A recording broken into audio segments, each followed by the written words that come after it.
Alhamdulillah kaum muslimin rahimakumullah. Kita lanjutkan pengajian kitab Riyadhus Shalihin karya Al-Imam An-Nawawi rahimahullah yang sudah wafat 676 Hijriyah. Kita sudah sampai pada hadis yang ke-668. Faqala al-muallif rahimahullahu ta'ala wa nafa'ana bihi wa bi'ulumihi fid dharain amin. Wa an Abdullah bin Amr radhiyallahu anhuma qala kunna adalah kami para sahabat Nabi ma'a Rasulillah sallallahu alaihi wasallam bersama Rasul sallallahu alaihi wasallam fi safarin dalam satu safar. Ini hadisnya panjang, kita akan memberikan ta'liq atau komentar setiap kalimatnya insyaallah. Fanazalna maka kami singgah manzilan pada suatu tempat singgah. Faminna maka di antara kami may yuslihu ada orang yang memperbaiki khiba'ahu kemahnya. Wa minna dan di antara kami may yantadil ada orang yang berlatih memanah.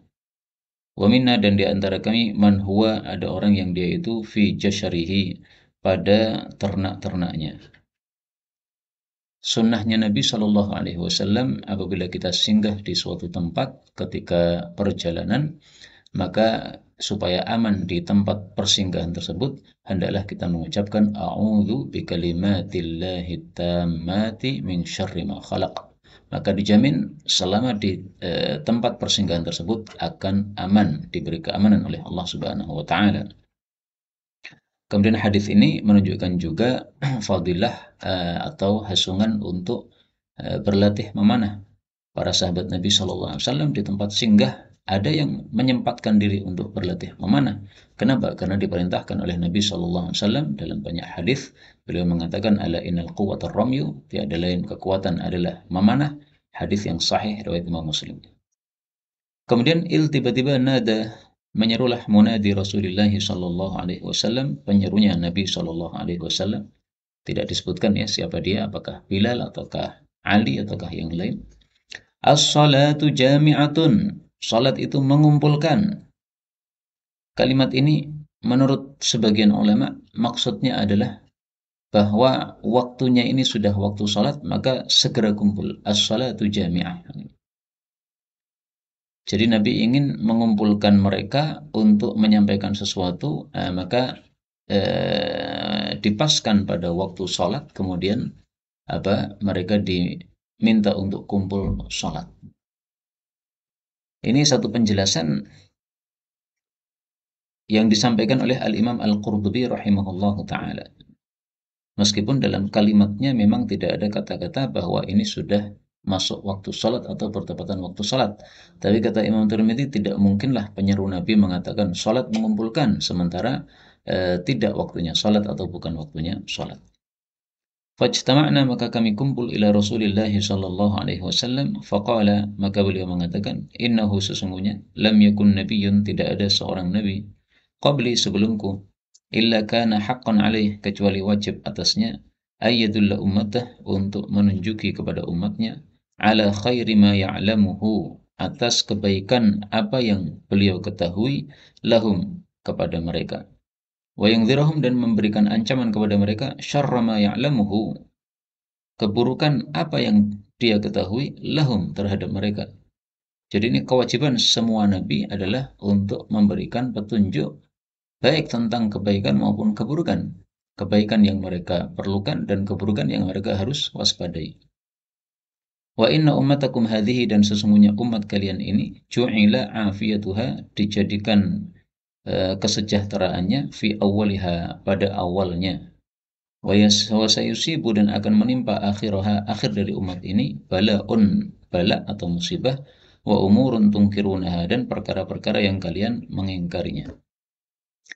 Yang dimaksud afiyah atau sejahtera itu adalah keselamatan dari segala yang tidak disukai.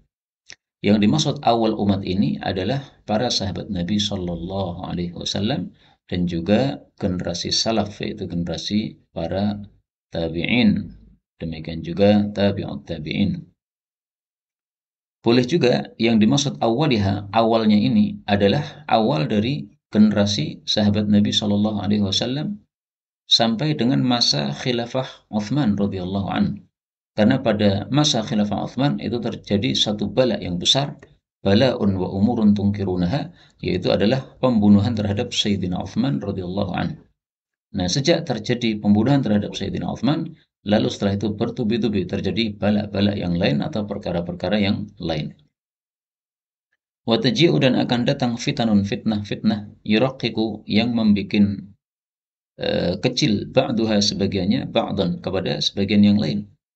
Artinya akan datang satu fitnah, kemudian muncul fitnah berikutnya yang lebih besar, sehingga terasa fitnah yang sebelumnya terasa lebih kecil. Kemudian fitnah yang lebih besar ini berikutnya muncul lagi fitnah yang lebih besar lagi, sehingga fitnah yang kedua yang terasa besar terasa menjadi kecil juga dengan sebab fitnah yang berikutnya. Wadaji'ul fitnah dan datanglah suatu fitnah, fayaqulul mumin maka orang beriman mengatakan, hadhihi muhlikati, inilah penghancurku. Thumma tankashif, kemudian fitnah itu lenyap. Wataji'ul fitnah, lalu datang fitnah yang lain, fayaqulul mumin maka berkata orang mumin, hadhihi ini, ya inilah penghancurku. Faman ahabba maka barang siapa yang senang ayyuzahzaha 'anil nar, untuk dijauhkan dari neraka, wa yudkhalal jannah dan dimasukkan ke dalam jannah. Falta'tihi maniyatuh maka hendaklah datang kepadanya kematiannya, wa huwa yu'minu billahi wal yaumil akhir, sementara dia beriman kepada Allah dan hari akhir. Jadi kunci untuk masuk ke dalam jannah dan selamat dari neraka yang pertama adalah iman kepada Allah Subhanahu wa taala. Di sini hanya disebutkan iman kepada Allah dan hari akhir, padahal rukun iman ada 6, itu karena sudah terwakili dengan disebutkan 2 ini. Karena kalau beriman kepada Allah, maka beriman juga kepada apapun yang diinformasikan oleh Allah Subhanahu wa taala, yaitu sisa dari 5 rukun iman yang lain, ya. Kemudian al-yaumil akhir, ini termasuk rukun iman yang paling berat. Kenapa belum ada contohnya? Adapun iman kepada kitab sudah ada contohnya, Quran, kitab Allah ada di depan kita. Iman kepada malaikat, malaikat sudah banyak orang yang melihatnya, meskipun kita juga belum pernah melihat para malaikat. Tapi untuk hari akhir ini belum ada contohnya sama sekali.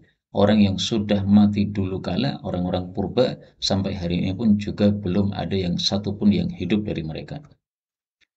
Kemudian waliyati ilan nas, dan hendaklah dia melakukan kepada manusia alladzi yuhibbu, sesuatu yang dia senang, ayyuta ilaih, bahwasanya diperlakukan kepadanya.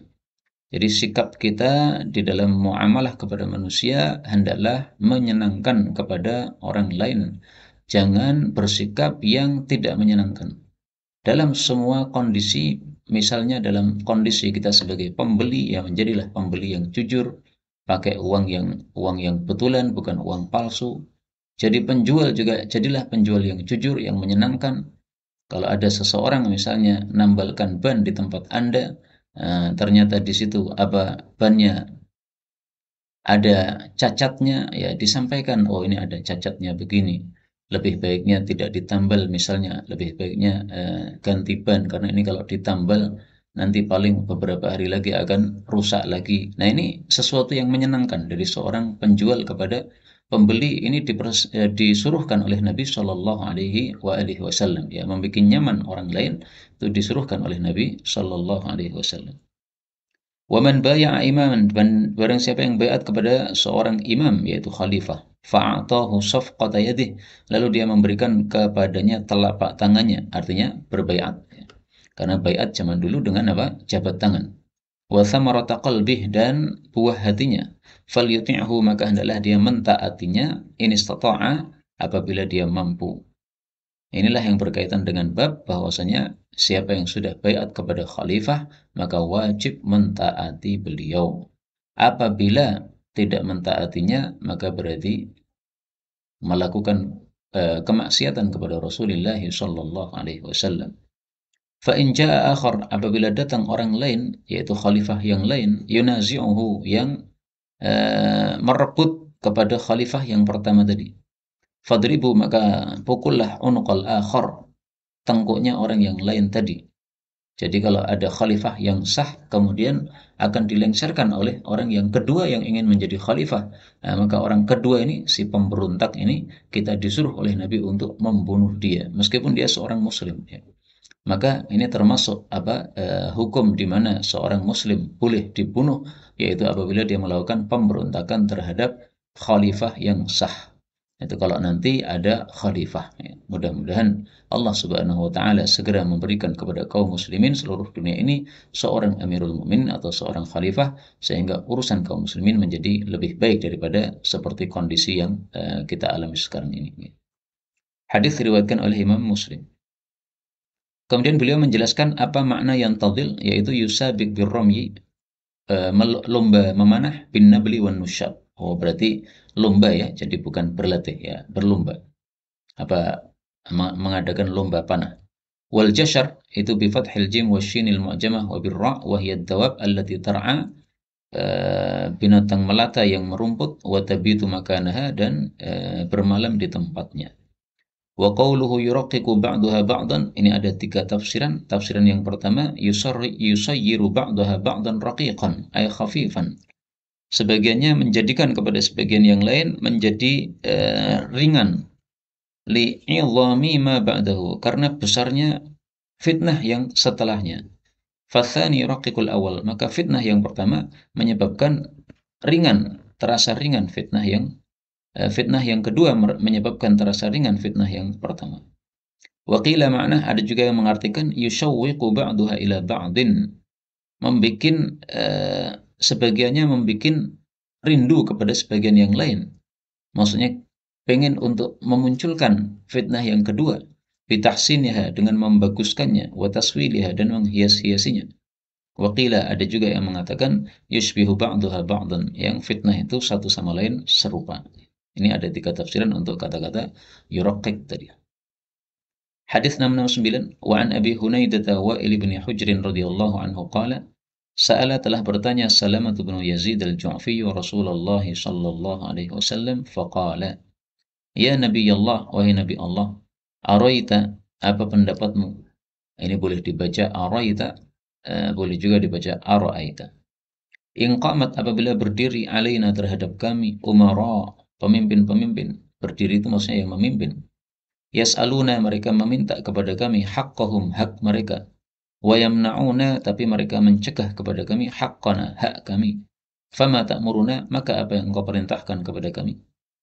Jadi maksudnya kalau ada pemimpin zalim yang mereka mengambil hak mereka terhadap rakyat, tapi tidak pernah memberikan haknya rakyat kepada rakyat, bagaimana? Fa'aradu anhu, maka Nabi berpaling dari Salamah bin Yazid yang bertanya tadi. Thumma sa'alahu, kemudian Salamah bertanya lagi kepada Nabi. Faqala Rasulullah sallallahu alaihi wasallam, maka Nabi bersabda, isma'u, dengarkanlah, yaitu dengarkanlah imam atau pemimpin, wa ati'u, dan taatilah.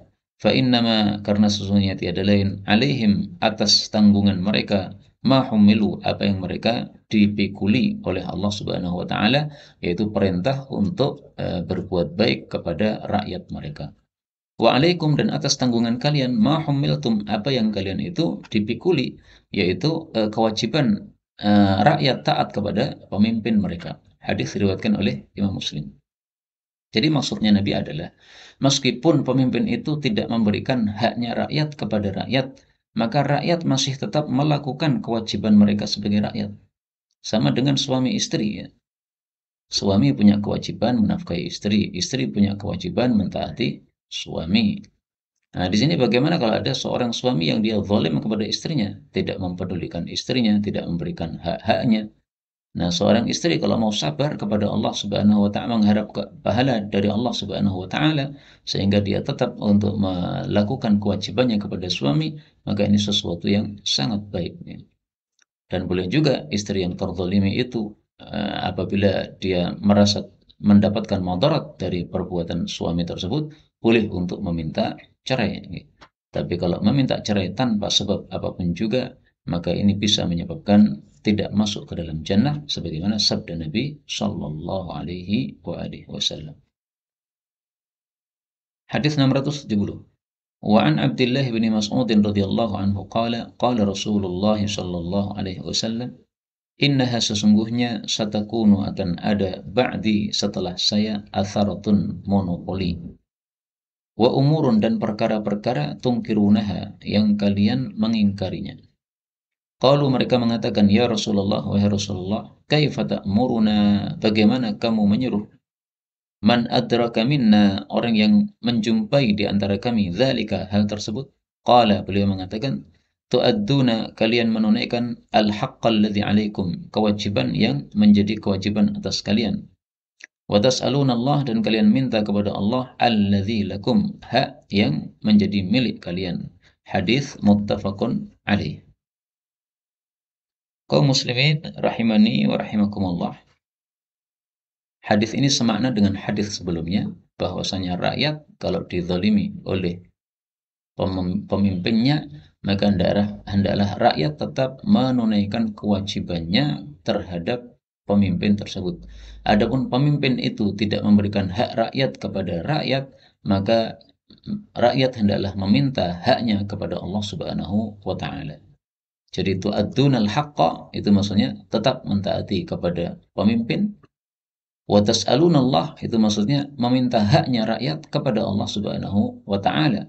Adapun kezaliman pemimpin terhadap rakyat tersebut, maka itu nanti urusan mereka dengan Allah Subhanahu wa taala. Tetapi memang para ulama menjelaskan bahwasanya kezaliman pemimpin terhadap rakyat, apabila kezaliman tersebut tidak bisa dipikul oleh rakyat, jadi kezaliman yang sangat dahsyat melampaui batas sampai rakyatnya tidak bisa memikul kezaliman tersebut, maka diperbolehkan bagi rakyat untuk melengsarkan khalifah atau imam tersebut dengan catatan tidak menimbulkan mafsadat yang lebih besar, dengan catatan ada kemampuan untuk melengsarkan tersebut. Ini sebagaimana dijelaskan oleh para ulama rahimahumullahu taala dalam penjelasan masalah-masalah seperti ini. Kemudian tadi ada istilah atharah. Atharah itu biasanya diartikan monopoli, ya, maksudnya adalah pemimpin-pemimpin itu mengambil hartanya rakyat atau mengambil hartanya Baitul Mal, dan mereka menguasai sendiri harta tersebut tanpa memberikan kepada rakyat hak mereka. Karena harta Baitul Mal itu kan harta umum untuk seluruh kaum muslimin. Tapi ternyata mereka memonopolinya, yaitu mereka menggunakannya untuk kepentingan mereka pribadi. Mereka tidak memberikannya kepada rakyat-rakyat yang membutuhkan atau memerlukannya. Kita lanjutkan hadis berikutnya, 671. Wa an Abi Hurairah radhiyallahu anhu qala qala Rasulullah sallallahu alaihi wasallam, man ata'ani, siapapun yang taat kepada saya, faqad ata'a Allah, maka sungguh dia taat kepada Allah Subhanahu wa taala. Wa man asani, dan barang siapa yang durhaka kepada saya, faqad asallah, maka sungguh dia durhaka kepada Allah Subhanahu wa taala. Hadis ini menunjukkan wajibnya taat kepada Allah dan juga taat kepada Rasulullah sallallahu alaihi wasallam. Karena taat kepada Allah itu sama dengan konsekuensinya adalah harus taat kepada Rasul sallallahu alaihi wasallam. Dan taat kepada Rasulullah sama dengan taat kepada Allah. Kenapa bisa begitu?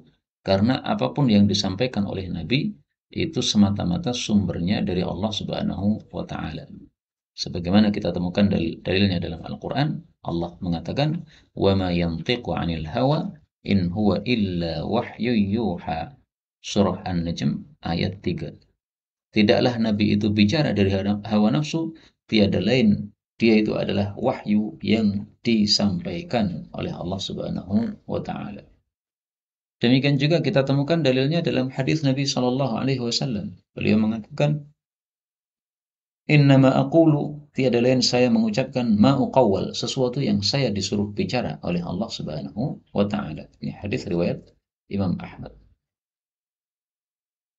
Kemudian dari sini juga kita ambil pelajaran bahwa namanya taat kepada Allah dan taat kepada Rasul itu sesuatu yang bergandengan, tidak bisa dipisah-pisahkan.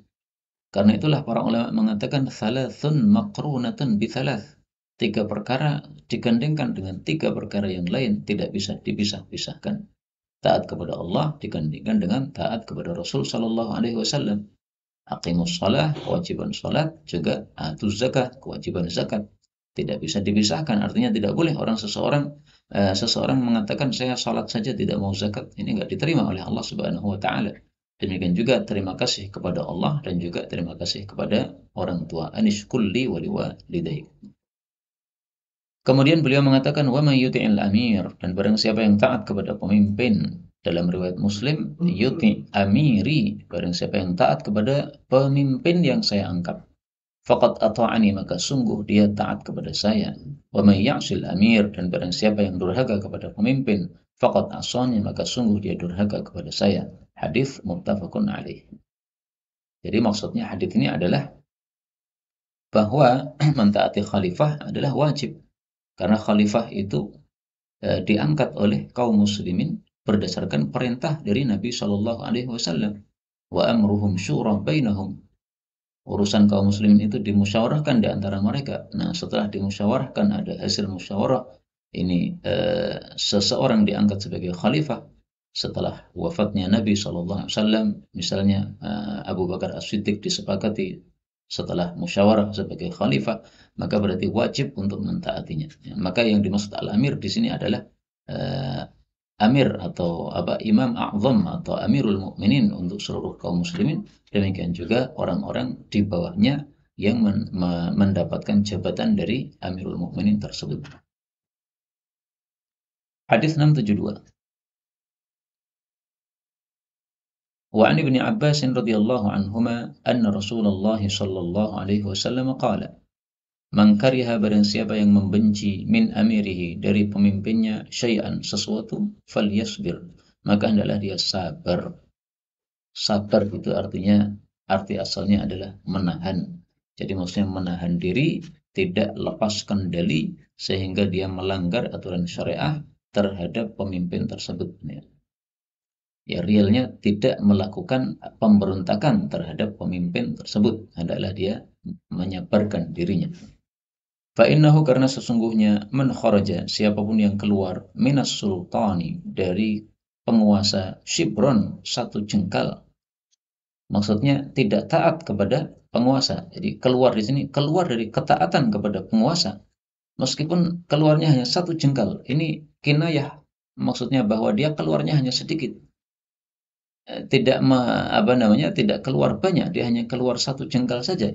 Itu tetap saja mata mitatan jahiliyah, matinya seperti mati jahiliyah.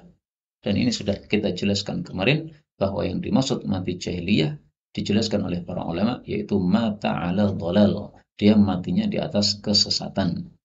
Kenapa matinya di atas kesesatan? Karena dia serupa dengan orang-orang jahiliyah di mana mereka tidak memiliki pemimpin yang mengatur mereka. Karena orang-orang jahiliyah dulu mereka hidup semau gue, yang kaya atau yang kuat akan melindas yang lemah. Nah, dalam Islam tidak seperti itu. Kita diatur oleh Allah bahwa seluruh kaum muslimin di atas muka bumi harus dipimpin satu orang namanya khalifah atau amirul mukminin. Maka semua kaum muslimin di atas muka bumi dimanapun juga berada, dia takluk tunduk di atas di bawah perintahnya amirul mukminin tersebut. Kalau tidak mau taat kepada amirul mukminin tersebut, meskipun hanya satu jengkal saja, maka matinya mati jahiliyah. Jadi kalau sudah ada amirul mukminin, ya, perintah apapun itu wajib. Yang penting perintahnya bukan maksiat.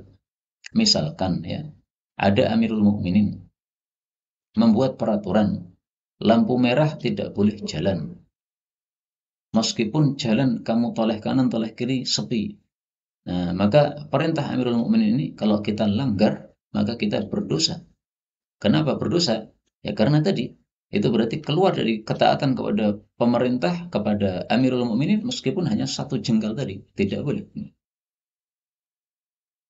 Demikian yang dijelaskan oleh para guru kami dalam masalah seperti ini, ya, diberikan contoh sekecil hal tersebut. Adapun yang ada sekarang karena tidak ada amirul mukminin, ya maka tetaplah meskipun tidak ada amirul mukminin, kita mengikuti aturan lampu merah itu dalam rangka untuk maslahat seluruh manusia, ya. Karena kalau kita melanggar sementara di sana banyak orang yang akan lewat dan kita nekat lewat akan mengganggu orang lain, maka ini bertentangan dengan sabda Nabi Shallallahu Alaihi Wasallam, la dharar wa la dirar, tidak boleh berbuat mudarat, tidak boleh saling memudarati. Nah, kalau sepi tidak ada orang yang lewat, nah silahkan. Kalau memang tidak mengganggu orang lain, ya, lampunya masih merah, kita lewat karena memang tidak ada orang yang lewat, ya tidak ada masalah. Karena tujuan dari lampu merah tadi fungsinya adalah untuk maslahat atau untuk kebaikan pengguna jalan. Misalnya jam 12 malam tidak ada orang lewat sama sekali selain Anda. Nah, lampu merah berjalan terus, gimana hukumnya? Ya, tidak ada masalah karena tidak memadharati orang lain, dan ini bukan termasuk apa yang dibicarakan dalam hadis ini. Hadis 673. Wa an Abi Bakr radhiyallahu anhu qala sami'tu Rasulullah sallallahu alaihi wasallam yaqul man ahana, barang siapa yang menghinakan, merendahkan as-sultan, penguasa, yaitu Amirul Mukminin, ahanahullah, niscaya Allah pun akan menghinakan dia. Hadis diriwayatkan oleh Tirmidzi dan dia mengatakan hadis ini hasan. Hadis ini menunjukkan tidak bolehnya menghinakan atau merendahkan Amirul Mukminin atau khalifah.